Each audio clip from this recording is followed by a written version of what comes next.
Estoy en este momento hablando en representación, digamos, del grupo de estudio y evaluación del recurso solar del INESCO, grupo en formación, con todos los miembros que pueden leer en esa lista. Quien les habla, Diego Salve, la licenciada Rosa Piur, licenciado Rubén Ledesma, la doctora Mariana Antoniete, la doctora María Luján Meidú, el ingeniero Pablo Herbi, el maestro Aldo Palacios, licenciado José González y Martín Romano Armada. Este grupo viene trabajando desde hace mucho tiempo en diversos temas relacionados con lo que es precisamente la evaluación del recurso solar, particularmente en sitios de altura. Y hemos desarrollado y venimos todavía tratando, o sea, desarrollando temas relacionados particularmente a, digamos, a ese tipo de análisis. Bien, dentro de lo que es los factores de cambio climático, digamos que fue el área sobre la que quise comenzar a investigar desde el principio, digamos, teniendo en cuenta lo que esto representa para la dinámica atmosférica del planeta, comenzamos a centrarnos en cosas, digamos, que nosotros podríamos hacer desde aquí, desde la ciudad de Salta y área de influencia. Básicamente, analizar influencias de factores orográficos sobre radiación solar y factores ambientales en sitios de altura. Analizar y comparar, y esta es una parte sobre la que quiero hacer hincapié, datos medidos en sitios específicos, ¿sí? Y compararlos, digamos, analizar qué es lo que pasa contra valores de base de datos satelitales, libre acceso, para la ciudad de Salta y Jujuy, para la provincia, perdón, Salta y Jujuy. Un nuevo tema que comenzamos a analizar con Diego Salve, que es la variabilidad, las variables, perdón, involucradas en el desarrollo de plantas, cultivos en sitios de altura. Modelos de irradiancia difusa, que ya les voy a contar cuál es, digamos, su importancia. Bueno, y nada más, por ahora. El tema digamos, de lo que es cambio climático, cuando uno se pone a analizar un poco, digamos que es un tema bastante amplio, que puede ser abordado desde muchas, digamos, ópticas, y digamos que desde el punto de vista del análisis atmosférico, un análisis de cambio climático efectivo requeriría de bases de datos medidas durante muchos años y sobre todo con una calidad importante. Muchas de esas bases de datos en nuestro país no existen, por lo que el abordaje, digamos, del cambio climático que nosotros tratamos de hacer es determinar cuáles son las variables que pueden llegar a influir en el futuro, ¿sí? Y hacer algún tipo de previsión en función de esas variables a determinar. La principal es la atmósfera, la temperatura del aire, que está relacionado precisamente con la atmósfera, y una parte interesante que es que la radiación solar tiene que atravesar la atmósfera terrestre para llegar al suelo. Y hay muchos factores que se pueden medir, o sea que no es necesario tener equipo de alta complejidad, o sea, caros, para medir este tipo de variables, sino que se pueden analizar desde otras magnitudes que se pueden medir de manera indirecta, digamos. Bueno, respecto de la influencia del factor orográfico, es decir, de la geografía, con posible influencia de microclimas, etcétera, realizamos algunas investigaciones, ya están publicadas, en lo que respecta a la radiación ultravioleta. Nosotros teníamos 3 estaciones en 3 sitios: Salta, El Rosal y Tolar Grande, y pueden ver que estos sitios están a alturas relativamente altas. particularmente el Rosal y Tolar Grande, que son sitios que pueden denominarse de puna. Bueno, realizamos estas mediciones con equipos calibrados, después hicimos el análisis, digamos, estadístico de estos datos y descubrimos, entre otras cosas, de que este era uno de los pocos trabajos sistematizados sobre radiación UV que había para el país y para la región, lo cual nos llenó de satisfacción. Bueno, pueden observar, y, digamos, en estas gráficas que, como era de esperarse, los valores de irradiancia ultravioleta son cada vez más grandes a medida que uno va ascendiendo en altitud. ¿Por qué digo que esto era de esperarse? Simple y sencillamente porque al existir, o sea, al estar yo a mayor altitud, es menos la cantidad de atmósfera que debe atravesar la radiación para llegar al suelo, por lo tanto, los valores son más altos, los valores desde el punto de vista de la energía. Esto es importante por varios temas. La radiación ultravioleta es una, digamos, es una parte del espectro solar que tiene muchísima energía y que puede provocar cambios biológicos en, digamos, los seres sobre los que, o sea, que reciban una dosis superior a la recomendada o la que sea saludable. Esto ha sido, digamos, se ha comprobado, mejor dicho, con este estudio que hemos realizado con gente de la Universidad de Valencia, en España. Los factores, mejor dicho, la manera de expresar y relacionar la radiación global con la radiación ultravioleta. ¿Por qué es importante esto? Bueno, para decirlo simplemente, porque un sensor de radiación global es mucho más barato, más sencillo de adquirir que uno de radiación ultravioleta. Quisiera aclarar que existen actualmente en el mercado muchos sensores del tipo de estaciones meteorológicas agrícolas que sensan la radiación UV, pero pueden llegar a tener algún tipo de problemas, sobre todo en digamos, con el efecto coseno de los sensores. Y bueno, y también con el hecho de que todo esto tiene que ser calibrado bajo, o sea, con una cierta frecuencia para poder asegurar la calidad de los datos.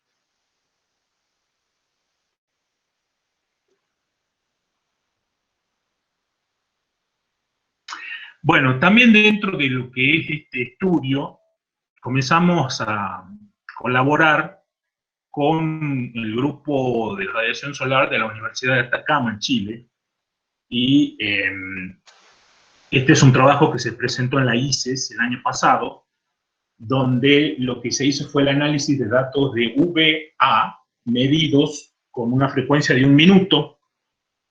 Ellos tienen un equipamiento realmente muy moderno y estaban comenzando, digamos, y también, o sea, muy moderno, y el equipo fue comprado también hace poco tiempo.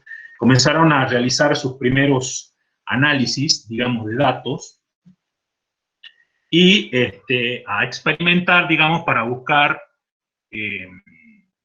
la caracterización digamos, de esta variable. Ellos particularmente tenían la intención de trabajar, con lo que es la estimación usando redes neuronales. Acá están los resultados, y como puede verse, la relación es muy alta y la dispersión es relativamente pequeña, sobre todo, bueno, y bueno, ya cuando los valores acá, por ejemplo, que están dados para frecuencia diaria, obviamente son más, o sea, correlacionan mucho mejor entre los valores estimados y los medidos. Perdón, Germán, ¿vos podés explicar un poquito los tres gráficos de la izquierda, los de colores? Sí, esto que está acá es la relación, o sea, el eje de las X son los valores medidos, ¿no es cierto?, en vatios por metro cuadrado. Y en este rojo, digamos, está comparado contra la radiación global, la irradiancia, perdón, global. Aquí está contra el ángulo cenital, ¿sí? ¿En qué momento se dan esos valores? Y esto que está en verde es contra la irradiancia extraterrestre, ¿sí? de todos estos gráficos, el que, bueno, para mí es más importante y casi como que están colocados en orden de importancia desde el punto de vista del análisis, es el rojo, ¿sí? Para establecer efectivamente cuál es la forma de la función que relaciona estas dos variables. El ángulo cenital, que es importante para saber cómo es la respuesta, digamos, de los sensores, ¿sí? Y, bueno, esto que está aquí, que es, digamos, una búsqueda de relacionar la variable medida contra una variable que sea, digamos, universal, ¿sí? En este caso, la extraterrestre, ya que no se puede, por ejemplo, sí se puede, digamos, correlacionar con un modelo de cielo claro, pero como todos sabemos, los modelos de cielo claro tienen particularidades que no hacen que sean universales desde el punto de vista de las comparaciones. ¿Está bien, Verón? Bueno, vamos a seguir. Esta es una parte que me... Y voy a decirlo muchas veces, me encanta, me copa, que es el análisis de los datos medidos en sitio específico. De hecho, cuando comencé mi doctorado fue precisamente midiendo datos de radiación solar en varios puntos de Salta y Jujuy. Bueno, en este caso, digamos, luego de años de medir radiación solar y comenzar a entender cómo funciona el proceso de medición y cómo debe interpretarse el resultado, me di cuenta que actualmente, no me haya dado cuenta, basta con abrir cualquier revista relacionada con el estudio de radiación solar para darse cuenta de que del auge de la base de datos satelitales es grande. Sí, bueno, obviamente es comprensible por qué sucede eso. En vez de tener que invertir mucho dinero, tiempo y esfuerzo en la instalación y mantenimiento de estaciones meteorológicas distribuidas en una región de difícil acceso, como es las regiones de altura en Salta y Jujuy, uno puede directamente tener una idea de cómo son las distribuciones y las características de la radiación solar abriendo una página en Internet.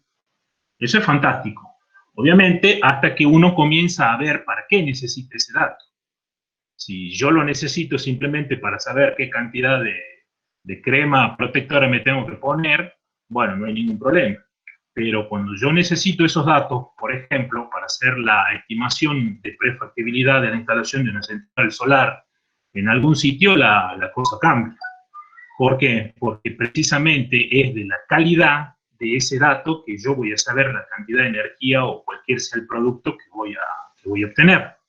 Entonces ahí es donde comienza la persona que está interesada en eso a afinar a qué base de datos, digamos, va a atender o le va a dar importancia y a cuál no. Nosotros particularmente trabajamos en este artículo que está por presentarse dentro de poco,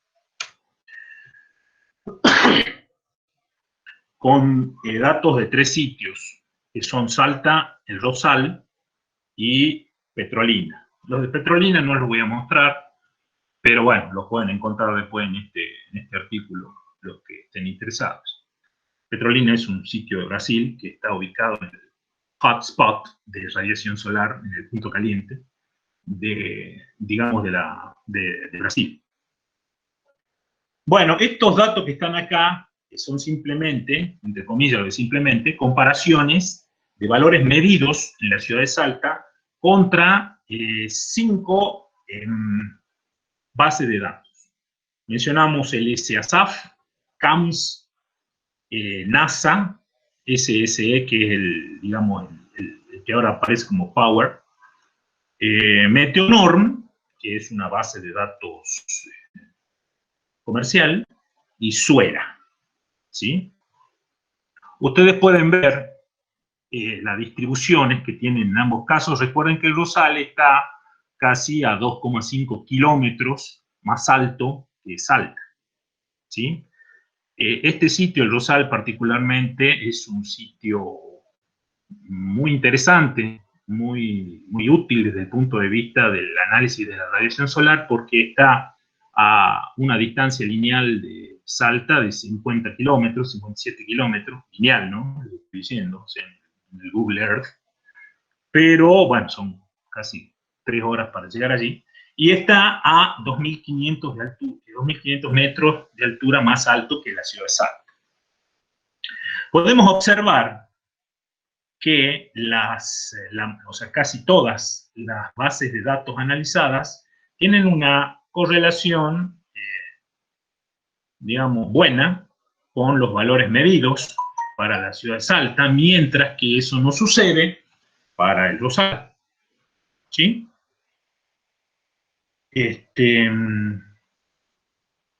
Bueno, la pregunta es, obviamente, ¿a qué se debe eso? ¿Sí? Esto probablemente, bueno, es algo que hemos presentado acá.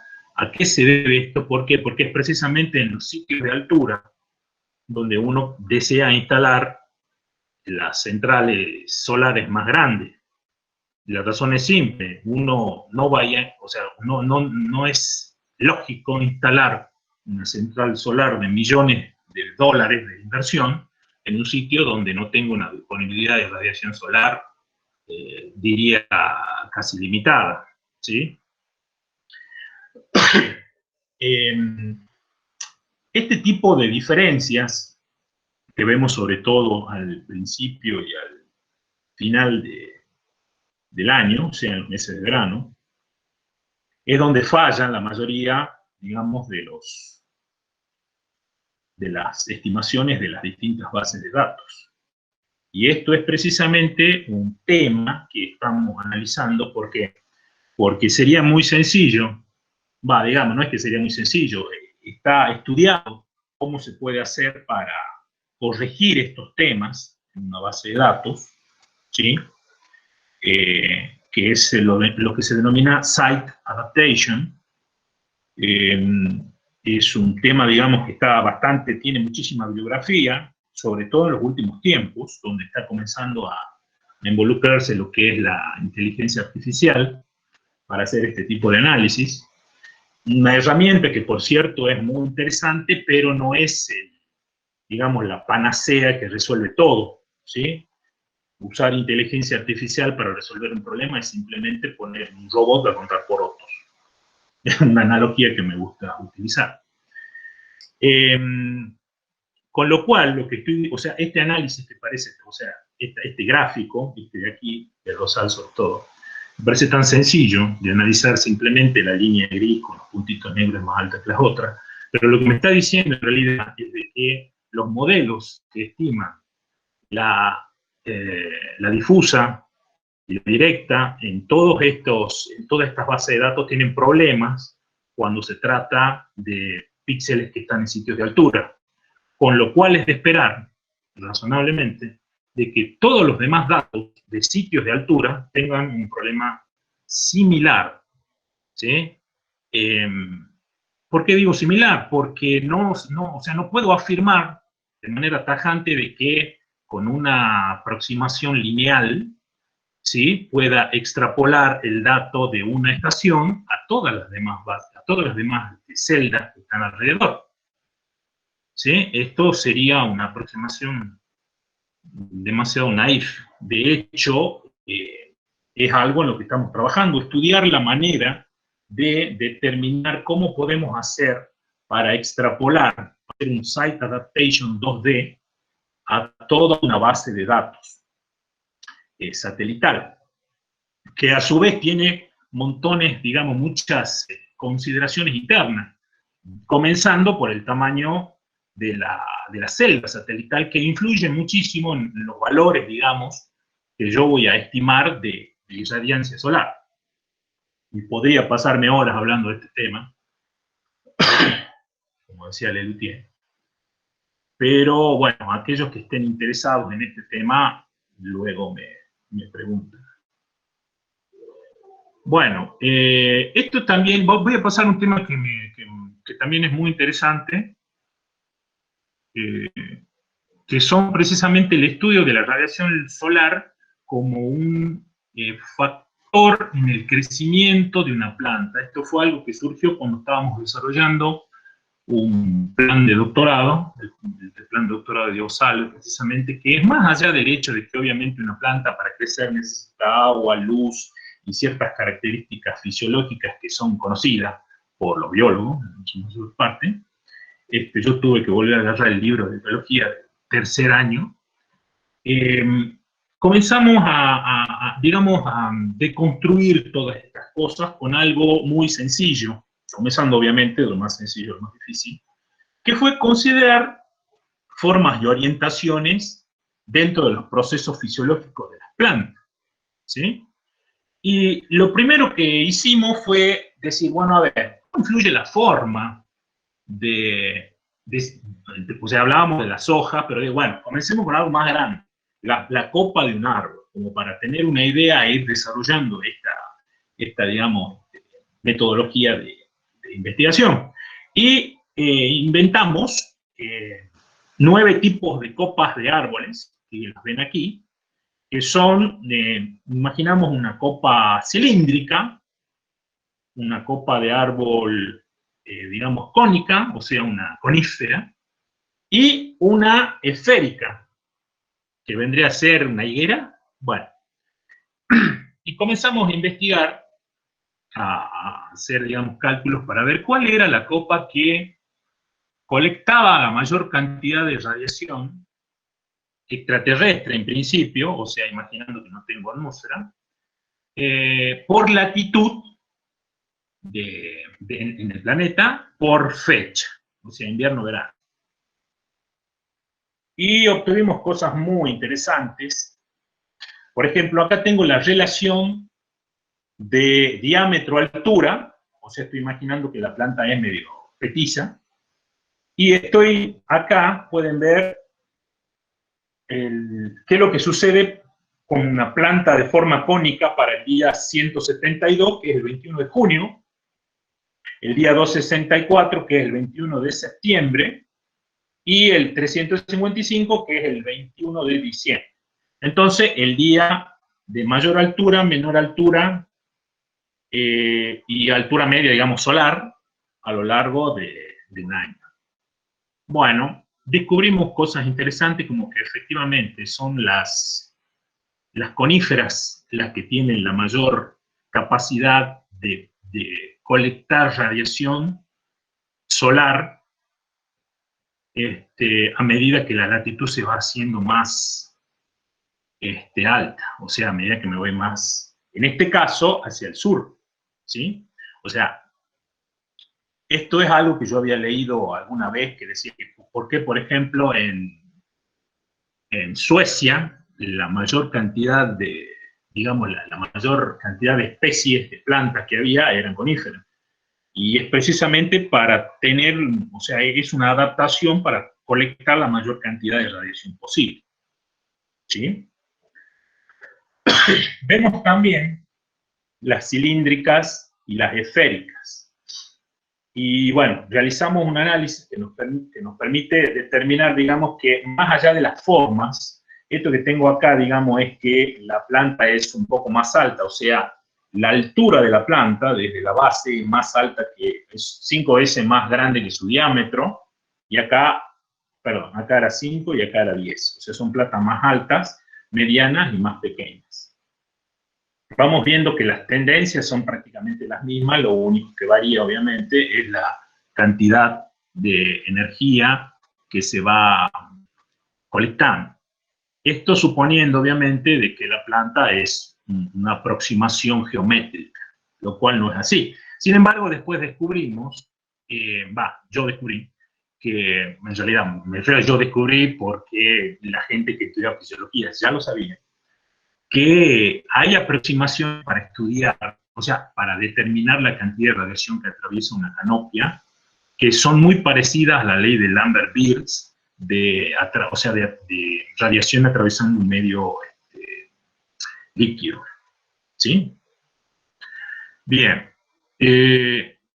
Después de esto, comenzamos a preparar ensayos, los cuales en sitios de altura no se puede, digamos, cultivar todo el año, por razones obvias. En las épocas de invierno las temperaturas bajan por debajo de los 5 grados bajo cero. Son muy pocas las plantas que pueden soportar ese tipo de temperaturas. Entonces comenzamos a diseñar una experiencia, digamos, que la comenzamos el año pasado, en noviembre hasta que comenzó la pandemia. Desgraciadamente no pudimos ir a los cultivos a hacer las últimas mediciones y las cosechas, ¿sí? Pero tuvimos, por suerte, una gran cantidad, o sea, tuvimos una recolección de datos in situ en los 3 sitios en los que estuvimos plantando, basándonos en este tipo, por ejemplo, de análisis de cómo es la radiación solar astronómica disponible según una cantidad de sitios. Ahí tenemos La Quiaca, Malargüe, Salta, Jachal, Jujuy y el Chamical. Así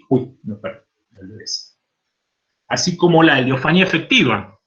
La heliofanía efectiva es la cantidad de horas de sol que efectivamente tiene el sol en un día, la cantidad de horas, la que se medía, mejor dicho, con heliógrafos, que antes eran sistemas de lentes que iban quemando una faja, con lo cual el proceso tenía bastante error, y luego eran leídas por un observador, que era el que determinaba la cantidad de horas, y ahí ya el error era mucho más grande. Actualmente hay sensores de heliofanía que son electrónicos, con lo cual, digamos, se ha mejorado desde ese punto de vista la determinación de las horas de sol, las que todavía son de mucho interés para las personas que trabajan, por ejemplo, o que estudian cultivos como el vino, ya que es importante la cantidad de horas de sol que recibe un parral para determinar luego la cantidad de azúcar que puede fijar en una uva, cosas que fuimos descubriendo. Bueno. Y bueno, por último, para este tema, comenzamos a ver, por ejemplo, que digamos, acá tenemos una gráfica de rendimiento versus altitud en maíz por hectárea. Vemos, por ejemplo, que La Quiaca, Malargüe, Salta, Jachal, Jujuy, Chamical, la altitud va decreciendo, pero el rendimiento es oscilatorio. O sea, digamos, desde el punto de vista de las primeras 3, parece que es una relación lineal, pero eso no sucede a medida que vemos las otras estaciones. ¿Por qué? Porque hay, digamos, un montón de factores que muchas veces no se consideran hacer un análisis desde el punto de vista de la influencia de la radiación solar, la que, o sea, no puede simplemente quedarse en determinar la cantidad de radiación, sino que tiene que tomarse otro tipo de, o sea, el análisis de otro tipo de factores, como ser, por ejemplo, la genética de las plantas, la cantidad de nitrógeno que tiene el suelo, e incluso variaciones de temperatura. La temperatura es un aspecto muy importante para el crecimiento de una planta, incluso cuando esta nace. Y bueno, son todas cosas que estamos analizando, y esperamos que al término de la pandemia podamos volver a nuestros sitios de cultivo. Esto que está acá, que también fue publicado, que es desde el punto de vista del análisis de la irradiancia difusa, es interesante, digamos, para los que realizamos análisis de radiación solar. ¿Por qué? Porque nos permite establecer una ecuación, digamos, que está cualquier alumno puede agarrar un DAF y abrirlo y ver que el KT versus KD, o sea, la relación entre la radiación global que está acá y la difusa, tiene esta forma, ¿sí? Eso no es novedoso. Sin embargo, la relación de esas curvas, digamos, con el clima, sí lo es, ¿sí? Y es algo que que venimos analizando con el doctor Manuel Enrique Filo, de la Universidad de Pernambuco, en Brasil. ¿Por qué? Porque son importantes desde el punto de vista de algo que es algo que les mencioné hace rato, que es precisamente las características de la irradiancia difusa en modelos que se usan para estimar radiación global a partir de imágenes satelitales, ¿sí? Hay muchísimas, por ejemplo, una de las bases de datos más usadas en Estados Unidos, la de la National Solar Radiation Database, los valores de irradiancia solar que presentan en sus modelos son el producto de 3 estimaciones de 3 modelos que trabajan separados para luego llegar a una etapa integradora que, bueno, todavía tiene problemas, pero o sea, se estiman por separado la directa, la global y la difusa. Y bueno, y una parte también importante es precisamente que estos valores sean representativos, por decirlo de alguna manera.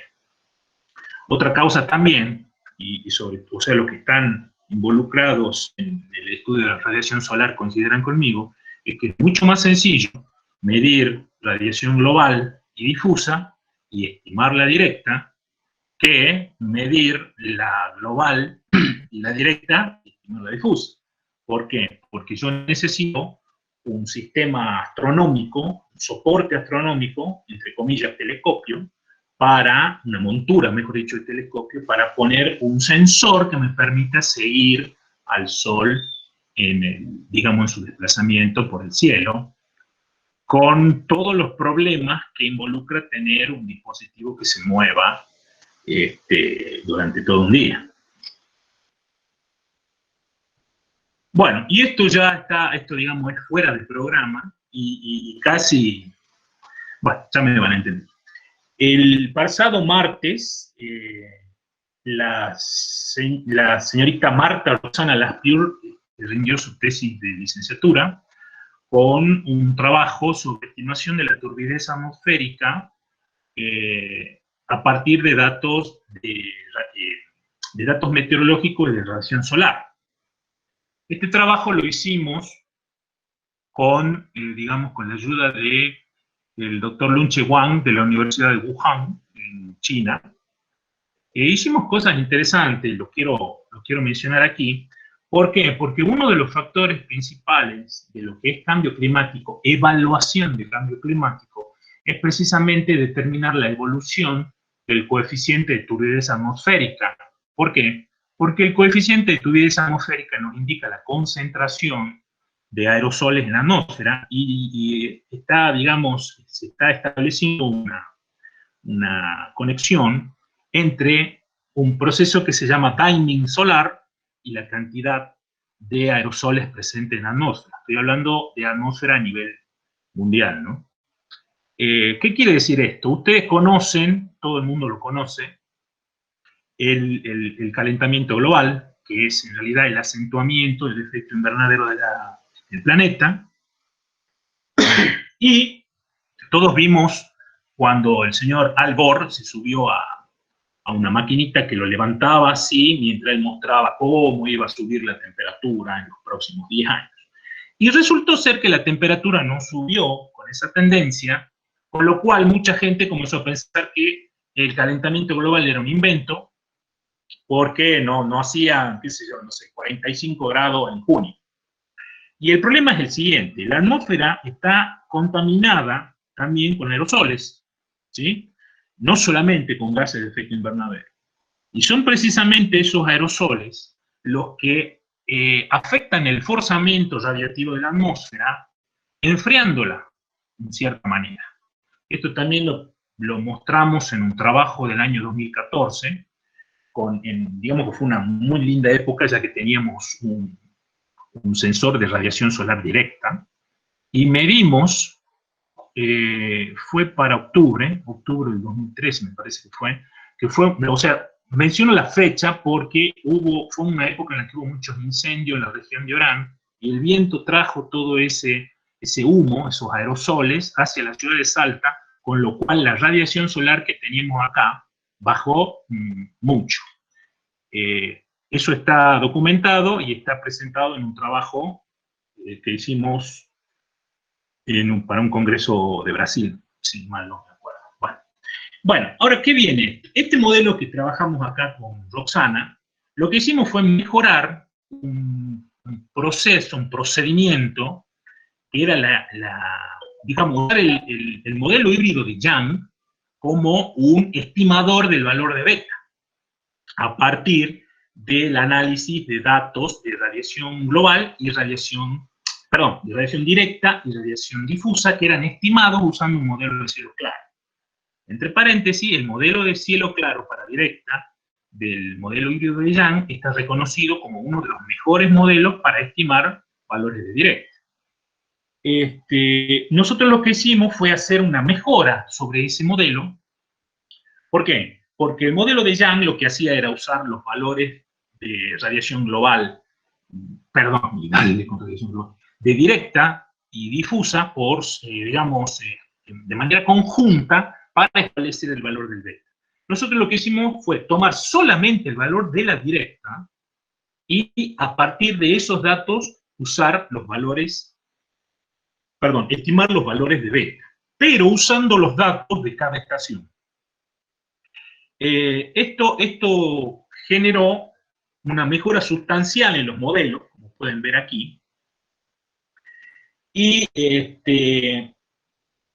lo que hicimos ahora, el trabajo que hizo Marta, Roxana Lapierre, fue mejorar digamos, una variable importante que se llama la CRTA, que es el coeficiente de referencia de turbidez atmosférica, para mejorar sustancialmente los valores estimados en épocas, o sea, para una base temporal climática, digamos, que en este caso son 10 años. En realidad, bueno, no voy a hablar, digamos, de lo que climático se define, voy a decir que es climático entre comillas, porque el periodo abarcado es de 10 años. Entonces pueden observar acá cómo esto que tenemos en gris es el valor estimado por la base de datos satelital SODA, ¿sí? Que es mucho más preciso en cuanto a su estimación que el modelo original que tenía Armstrong y que fue aplicado en el modelo híbrido de Young. Y en rojo y en verde pueden ver las dos nuevas formas que planteamos para este coeficiente de referencia, con lo cual los errores bajan al cerca del 11%. Ustedes me dirán, bueno, muy bonito, las gráficas coinciden, y bueno, esta metodología nos permite hacer algo que a mí me encanta llamarlo como paleontología atmosférica. Es decir, a partir de datos de heliofanía, porque el modelo de Young trabaja con heliofanías, la heliofanía, por ejemplo, que se mide desde hace 60, 70 años, en muchos países era una variable común de encontrar en estaciones meteorológicas, por ejemplo, del Servicio Meteorológico Nacional, nos permite hacer una estimación de cómo era el valor efectivamente de la turbidez hace 60 años y poder ir, digamos, mirando cómo iba variando década tras década. Esto es un aspecto interesante a analizar dentro de lo que es precisamente el estudio de la evolución de las variables ligadas a lo que ahora se denomina cambio climático. Quería mencionarlo porque es una metodología muy, digamos, novedosa y, bueno, y ya estamos por presentarla en un trabajo internacional. Y bueno, para no extenderme más, quería agradecerles su atención y, bueno, escuchar sus comentarios y preguntas si es que las tienen. Muchas gracias. Bueno, muchas gracias, Germán. Les invitamos a que lo podamos aplaudir desde la virtualidad.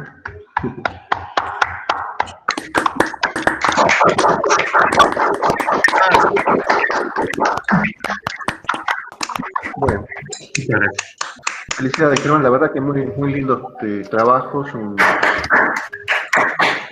difundir el trabajo que estás realizando, ¿no? Ya tenemos algunas preguntas, les invito a que la puedan hacer por el chat. Si son muy complicadas, le damos el micrófono también para que lo puedan hacer.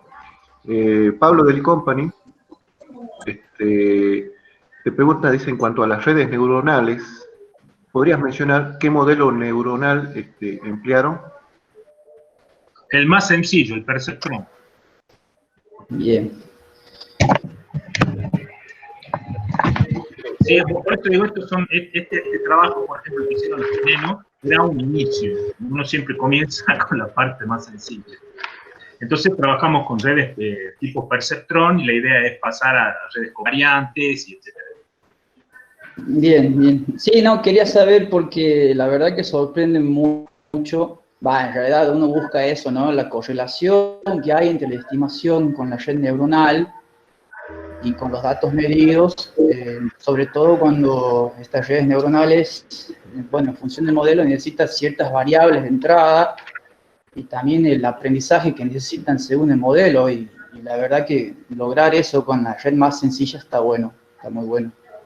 Sí, Pablo, acordar también que lo importante para que una red neuronal funcione, o sea, para que la estimación de una red neuronal sea buena, es que los datos sean representativos, porque si vos utilizás un dato que si vos tenés un video de 10 grados y querés hacer algo con eso, para la red, sea así, y alargar ahí la estimación en ese día.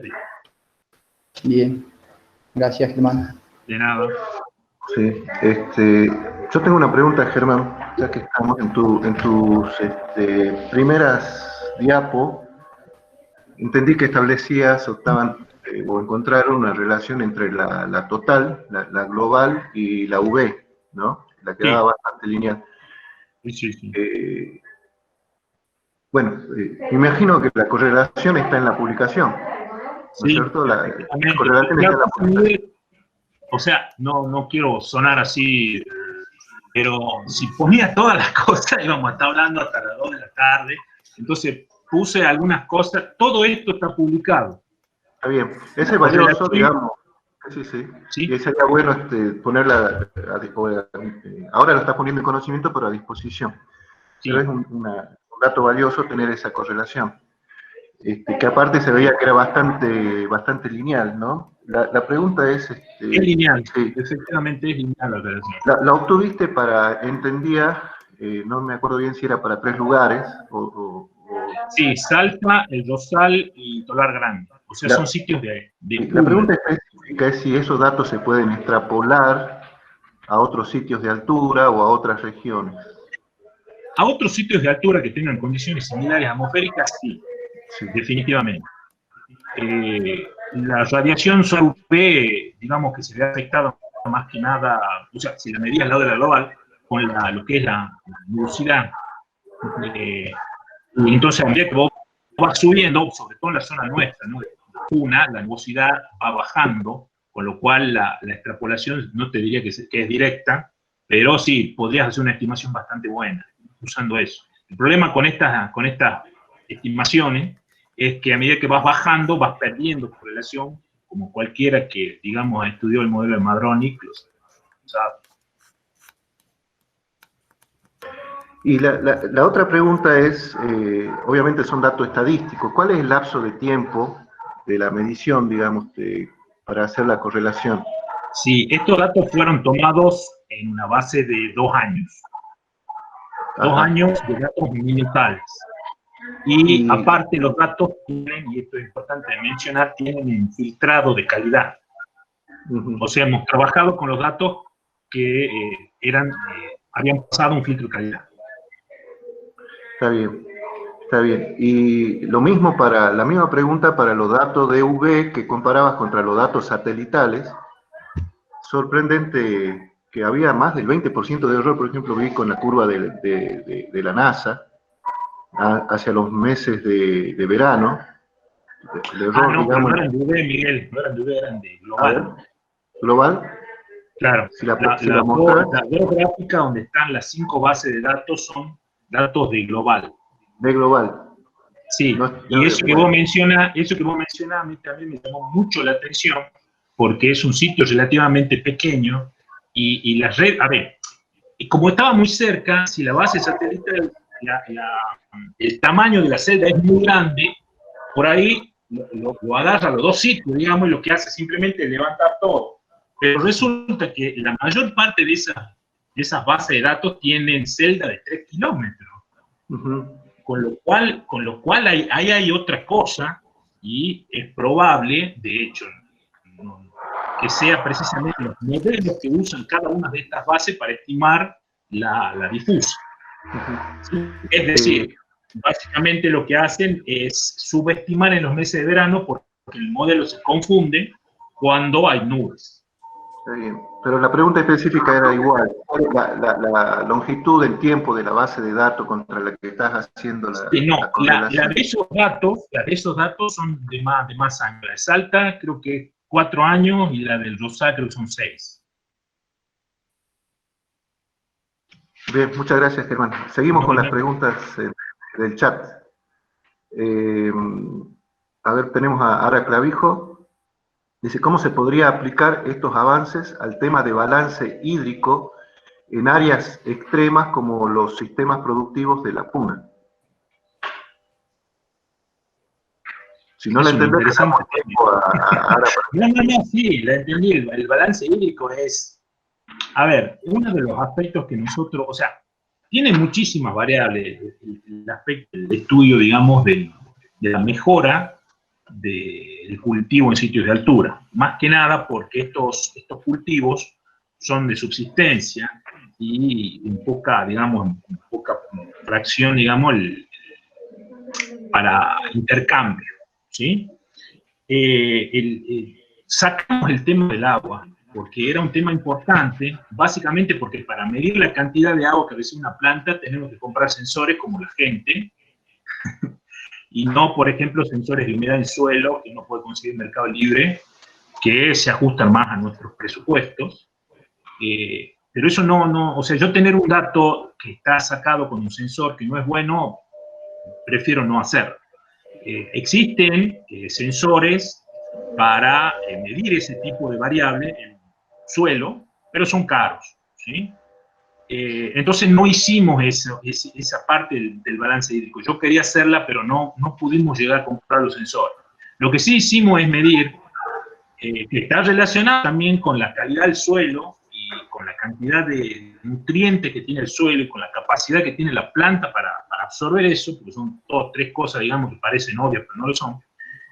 Medir la cantidad de clorofila, la cantidad de luz, que recibe la planta mientras va creciendo, para ver cómo se relacionaban entre ellos. Mi respuesta a Araceli es que se puede hacer eso si uno tiene los sensores necesarios para establecer cuál es digamos, la manera de entregar el agua de una manera óptima a una planta a medida que van cambiando las condiciones climáticas.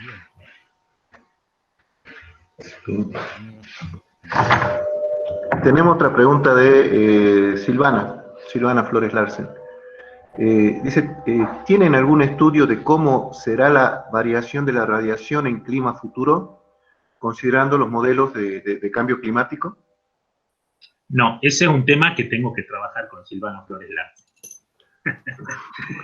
Hace tiempo veníamos con Silvana dándole vueltas al tema precisamente en eso. Sabemos más o menos cuál es la tendencia de aumento de temperatura de los próximos años, que eso es lo que ella estaba trabajando, respecto al cambio climático. Sabemos más o menos cuál también va a ser la tendencia de cantidad de aerosoles, la